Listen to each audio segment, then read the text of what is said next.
हाँ। आपका तो पहले बहुत बहुत स्वागत है। धन्यवाद। और ये सब्जेक्ट तो ही बहुत बड़ा हॉट इशू है इस समय, बाइकआउट वाला जो लिखा है कि कल्चर बढ़ता जा रहा है। लेकिन उससे पहले हमारे 2-3 सवाल आपसे जुड़े हुए थे, अगर इजाज़त दें अरे नहीं, पूछिए तो हम आपसे एक बार चर्चा कर लें इस पे। हाँ। एक्चुअल में क्या है कि जैसे आप पार्टी प्रवक्ता के तौर पे अपनी बात काफ़ी मुखर तरीके से, काफ़ी एग्रेसिव तरीके से रखते हैं, है ना, रखनी भी चाहिए एज ए पार्टी प्रवक्ता।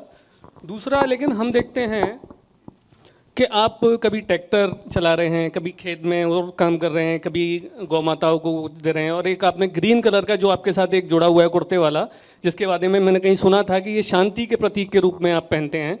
तो दोनों तरह से, दो तरह की आपकी पर्सनैलिटी एक तरह से हो गई, वर्सेटाइल। तो आप अपने आप को क्या, मतलब कौन सी पर्सनैलिटी में मानते हैं?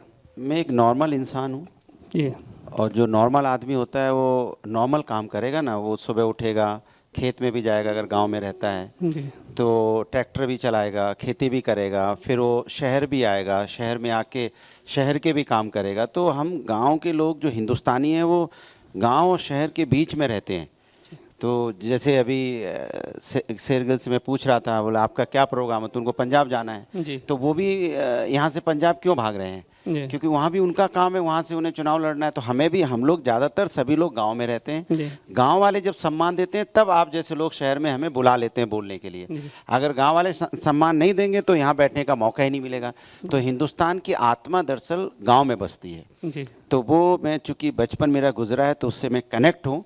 और जो हरे की बात आप कर रहे हैं, चूँकि वो इन्वायरमेंट है, हरियाली गांव में रहती है, सारे पेड़ पौधे हैं, तो उस वजह से मेरा ये कलर भी हरा है। जी। आप घर में गमले लगाते हैं जी, तो आप जी। इतने सारे गमले लगाते हैं, मैं जीता जागता हरा घूमता रहता हूँ घर के अंदर में।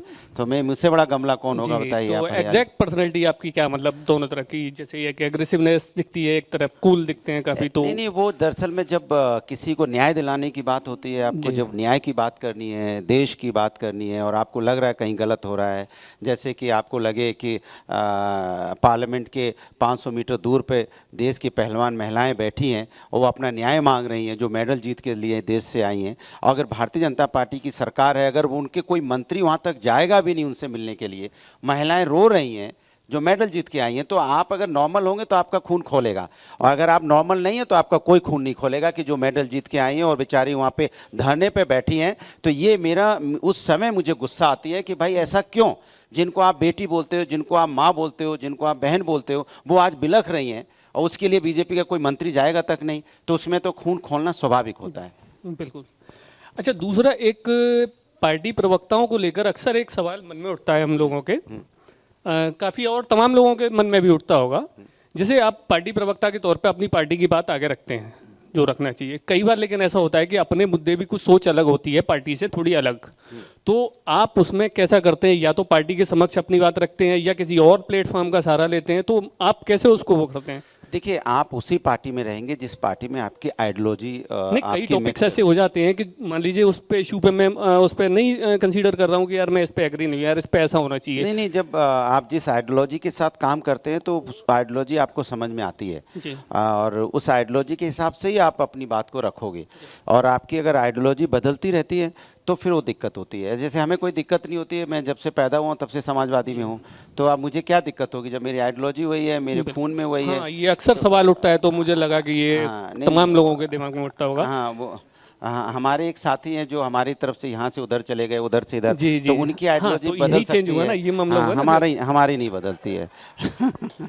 अच्छा, दूसरा, जैसे अभी आपने टीवी डिबेट पे देखते हैं हम लोग, काफ़ी हंगामा, शोरगुल, नॉइज़ वगैरह बहुत ज़्यादा होता है ना। सब अपनी अपनी अपनी तरह से बात रख रहे हैं, जिसको जैसा मौका मिल रहा है वो चीख रहा, चल रहा है। तो आपको क्या लग रहा है कि आपके तथ्यों में दम होना चाहिए, आपकी आवाज़ में दम होना चाहिए, या आपकी बात में दम होना नहीं, चाहिए? आपने कहा जो हल्ला गुल्ला होता है वो दरअसल में हम नहीं करते, एंकर करता है। नहीं नहीं, पार्टी पे वो चिल्लाता है। अरे भाई, अरे चिल्लाता वही है, फिर उसकी आवाज दबाने के लिए हमें चिल्लाना पड़ता है कि प्रभु आप क्यों चिल्ला रहे हो भाई, आप तो एंकर, उसको याद दिलाना पड़ता है, फिर भी भूल जाता है थोड़ी देर बाद, फिर याद दिलाते हैं प्रभु आप एंकर हो।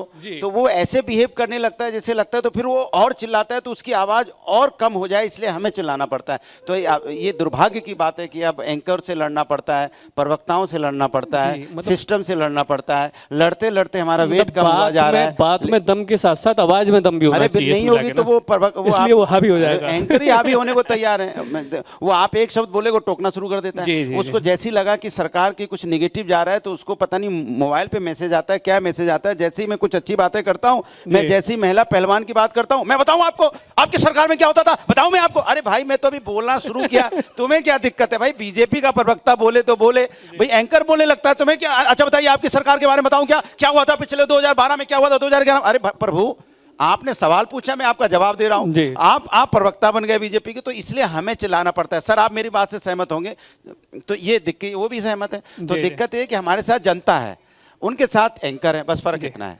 अच्छा, दूसरा, अक्सर आप तमाम टॉपिक्स पे लगातार बोलते रहते हैं, तो जरूरी नहीं कि हर टॉपिक्स पे हमें गहराई से समझो, तो आप कैसे रिसर्च करती है आपकी टीम, या कैसे पार्टी प्रवक्ता के तौर पे? अगर आप जमीन में रहते हो, जनता के बीच में रहते हो, तो आपको रिसर्च करने की जरूरत नहीं है। सारे रिश्ते आपको यहीं मिल जाएंगे। अगर सुबह से लेकर आपके मित्र हैं तो सारे मित्र आपको अपनी परेशानी बताएंगे।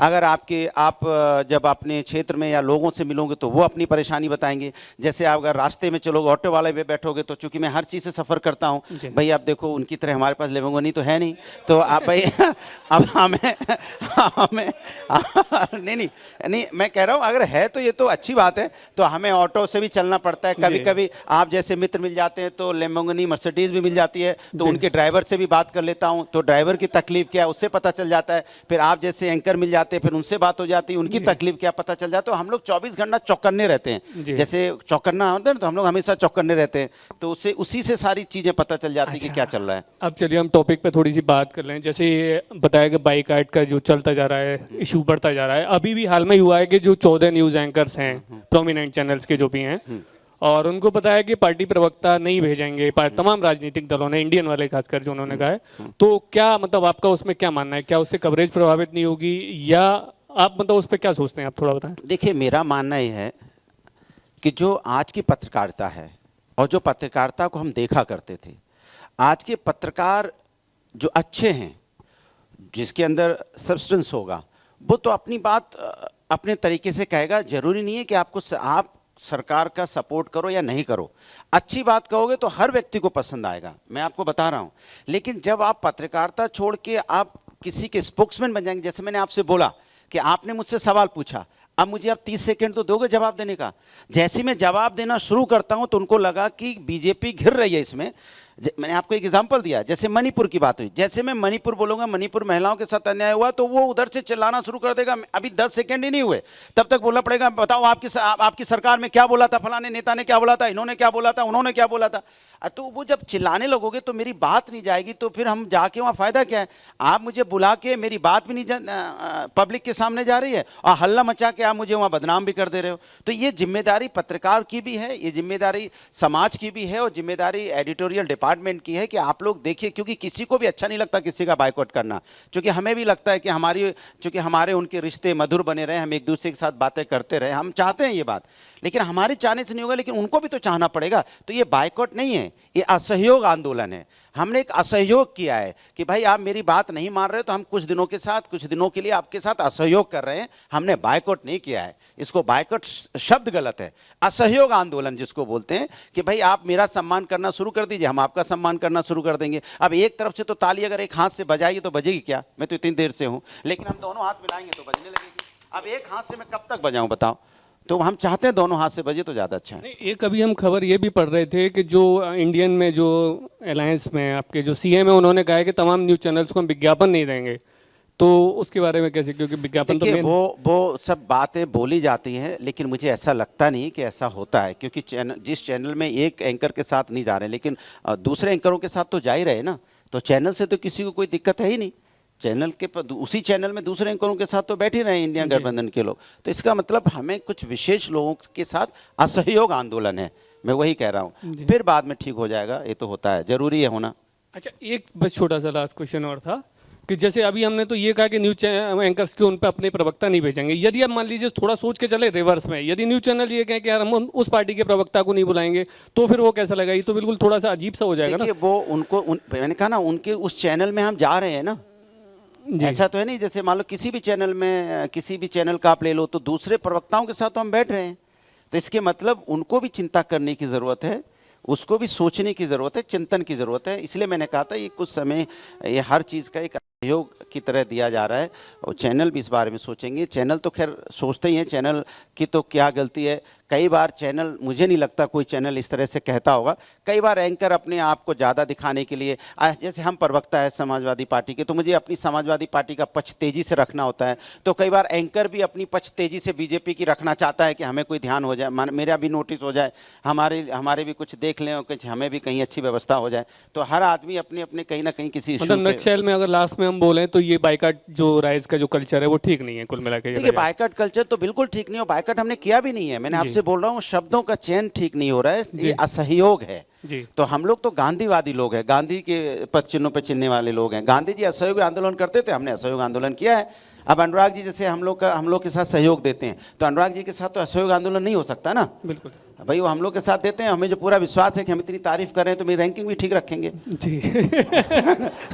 रैंकिंग वाले सुनील जी हैं वो, उन्होंने, ठीक है। Anurag ji, on a serious note, you know, how do you prepare for like कुछ घटना हुई और समय कम मिलता है, and sometimes there are technical issues and you want to be sure, so how does a spokesperson prepare for, you have to talk about finance, you have to talk, and is the quality of debates determined by the quality of preparation of the spokesperson? जितने भी spoke person हैं जो यहाँ बैठे हैं, चारू जी हैं या सिरगिल हैं, इनसे पूछेगा 24 घंटा ये लोग ट्विटर पे रहते हैं, हम लोग 24 घंटा हम मोबाइल पे लगे रहते हैं कि कहाँ कौन इंसिडेंट होने वाला है, थोड़ी सी भी भनक चलती है तो उसके बारे में तुरंत पढ़ना शुरू कर देते हैं कि हाँ कल ये चीज़ हो सकती है, आज रात में घटना हुई है तो कल इस पर चर्चा हो सकती है। तो कोई भी बड़े नेता का कोई उसका जैसे ट्वीट आता है या कोई घटना होती है तो हम लोग उस पर पूरा बैकग्राउंड तुरंत तैयार कर लेते हैं, फिर उसके बाद सुबह वही होता है जो हमने सोचा होता है। क्योंकि आजकल देखिए इतना आसान हो गया है कि डिबेट किस पे होगी इस बात का आप अंदाज़ा लगा सकते हैं। आज जैसे ही सुबह एक ट्वीट मैंने पढ़ा एक किसी लीडर का, और आप यकीन मानिए मुझे पता चल गया था कि शाम को अब इसी पे चर्चा होगी, और शाम को फ़ोन आने शुरू हो गए कि उसी पे चर्चा है। तो ये आजकल बड़ा आसान हो जाता है जानना। Thank you so much. धन्यवाद। धन्यवाद अनुराग जी। बहुत बहुत धन्यवाद।